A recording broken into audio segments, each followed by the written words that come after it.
கிருஷ்ண ஜெயந்தி. கிருஷ்ண பரமாத்மா வந்து ஆவணி மாத தேய்பிறை அஷ்டமியில் ரோஹிணி நட்சத்திரத்தில் மாலை நேரத்தில் அவதரித்தார். மகாவிஷ்ணுவின் அவதாரங்களில் 9வது அவதாரமான கிருஷ்ண பரமாத்மாவுடைய பிறந்த நாளை கொண்டாடுறது தான் இந்த கிருஷ்ண ஜெயந்தி. இந்த வருடம் கிருஷ்ண ஜெயந்தி ஆகஸ்ட் மாதம் 26 திங்கட்கிழமை அன்னைக்கு வருது. கிருஷ்ண ஜெயந்தி வழிபாடு வீட்டில் பண்ணுவதற்கு உகந்த நேரம் அப்படின்னா அது மாலை நேரம் தான். ஏன்னா மாலை நேரத்தில் தான் கிருஷ்ண பரமாத்மா வந்து அவதாரம் பண்ணார். அதனால் மாலை நேரத்தில் வழிபாடு பண்ணுவது அப்படிங்கிறது தான் ரொம்ப விசேஷம். கிருஷ்ணரை வந்து வழிபாடு பண்ணுவது அப்படிங்கிறது ஒரு குழந்தைகிட்ட நமக்கு ஒரு விஷயம் நடக்கணும் அப்படின்னா நம்ம அதை சீராட்டி பாராட்டி கொஞ்சம் அதுக்கு பிடித்ததெல்லாம் வாங்கி கொடுத்து நம்ம செஞ்சுப்போம் இல்லையா, அதனுடைய பாசத்தை பெறுவதற்கு. அது மாதிரி தான் கிருஷ்ணருடைய பிறந்தநாளை கொண்டாட்டமாக திருவிழாவாக பண்ணணும். நிறைய ஊர்கள் வட மாநிலங்களில் வந்து இது ரொம்ப பெரிய பெரிய அளவில் திருவிழாக்களாக கொண்டாடப்படுகிறது. நம்ம ஊரில் வந்து வீட்டில் வந்து பூஜை அப்படிங்கிறது சிறப்பான முறையில் செய்கிறாங்க. வீட்டில் வந்து குழந்தைகள் இருந்தாங்க அப்படின்னா கிருஷ்ணர் அலங்காரம் ராதை அலங்காரம்லாம் போட்டு அவங்கள வந்து வாசலில் இருந்து அரிசி மாவில் நிற்க வச்சு நடக்க வச்சு கூட்டிகிட்டு வந்து அந்த அரிசி பாதத்தின் மூலமாக கிருஷ்ணரை வரவழைக்கிறாங்க. இந்த மாதிரி பல வகையான வழிபாடுகள் வந்து கிருஷ்ண ஜெயந்திக்கு நம்மளோட ஊரில் இருக்குது. மாலை 6 மணி போல் வழிபாடு செய்கிறது அப்படிங்கிறது ரொம்ப விசேஷம். வாசல்லேருந்து கிருஷ்ணரோட பாதம் வலது கால் வந்து வீட்டை நோக்கி வர மாதிரி முதல்ல எடுத்து வச்சு பூஜை அறையில் நீங்கள் அலங்காரம் பண்ணி வச்சுருக்க மேடை வரைக்கும் அந்த கிருஷ்ணர் பாதத்தை வந்து நீங்கள் வைக்கணும். மாலை 6 மணிக்கு வைக்கலாம். வீட்டில் குழந்தைங்க இருந்தால் அரிசி மாவில் குழந்தைங்கள நிற்க வச்சு நடக்க வச்சு கூட நீங்கள் கூட்டிகிட்டு வரலாம். கிருஷ்ணருடைய திருவுருவப்படம் விக்கிரகம் எது வைத்திருந்தாலும் அதை வந்து ஒரு பனையில் வழக்கம் போல் விநாயகர் குலதெய்வ சொம்பு வச்சுட்டு கிருஷ்ணரை வச்சு அலங்காரம் பண்ணிக்கோங்க. வெண்ணெய் உரி வச்சு கும்பிட்றவங்க உரி வச்சு தொடர்ந்து கும்பிடலாம். அப்படி இல்லைனாலும் வெண்ணெய் சீடை அதிரசம் போன்ற தின்பண்டங்கள் எல்லாமே வாங்கி நிறக்க வச்சு தேங்காய் பழம் உடைக்கலாம்.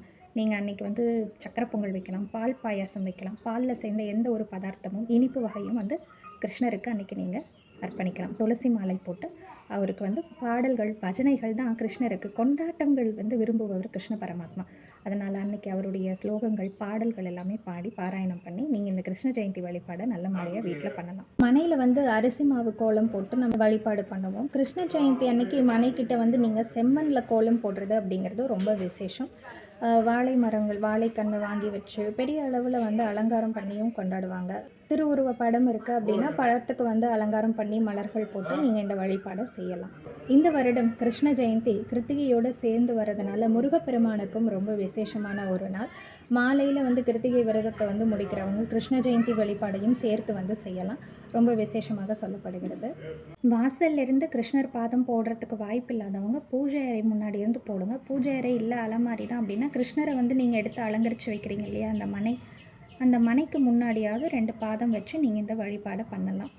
நைவேத்தியமாக வந்து நீங்கள் வெண்ணெய் வைக்கிறீங்க, அதுக்கப்புறம் அவல் கட்டாயம் வைக்கணும். ஏன்னா கிருஷ்ண பெருமாத்மாவுக்கு வந்து வெண்ணெய்க்கு நிகராக அவல் ரொம்ப பிடிக்கும்.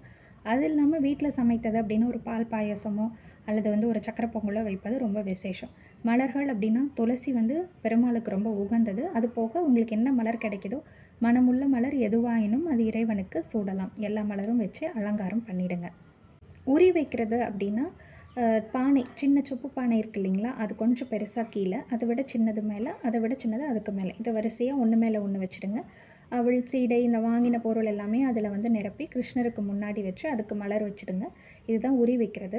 கிருஷ்ண ஜெயந்தி வழிபாடு நீங்கள் வருடம் எப்படி பண்ணுவீங்களோ அது மாதிரியே பண்ணுங்கள். புதுசாக பண்ணுறீங்க அப்படின்னா உங்கள் வீட்டில் இருக்கக்கூடிய பெரியவங்க உங்கள் கணவர் எல்லாருக்கிட்டையும் நீங்கள் வந்து அனுமதி வாங்கிட்டு வீட்டில் குடும்பத்தார் எல்லாருடைய ஒரு மனதான சம்மதத்தோடு நீங்கள் எந்த ஒரு பூஜையும் தொடங்குவது அப்படிங்கிறது ரொம்ப ரொம்ப விசேஷம். பூஜை செய்வது முக்கியமல்ல, இன்றைக்கி நீங்கள் ஆரம்பிச்சிட்டிங்கன்னா வருடந்தோறும் இந்த கிருஷ்ண ஜெயந்தியை விடாமல் கும்பிடணும். அதுதான் முக்கியமான சங்கல்பம். அது எல்லாத்தையுமே யோசித்து நீங்கள் வந்து இந்த கிருஷ்ண ஜெயந்தி வழிபாடு பண்ணுங்கள். வீட்டில் வந்து கிருஷ்ண ஜெயந்தி வழிபாடு பண்ண முடியாதவங்க அப்படின்னா கோயிலுக்கு வந்து துளசி மாலை அன்றைக்கி வந்து கிருஷ்ணருக்கு பெருமாள் கோவிலில் நடக்கக்கூடிய அபிஷேகங்களுக்கு பொருள் வாங்கி கொடுக்கறது இதெல்லாம் ரொம்ப விசேஷம்.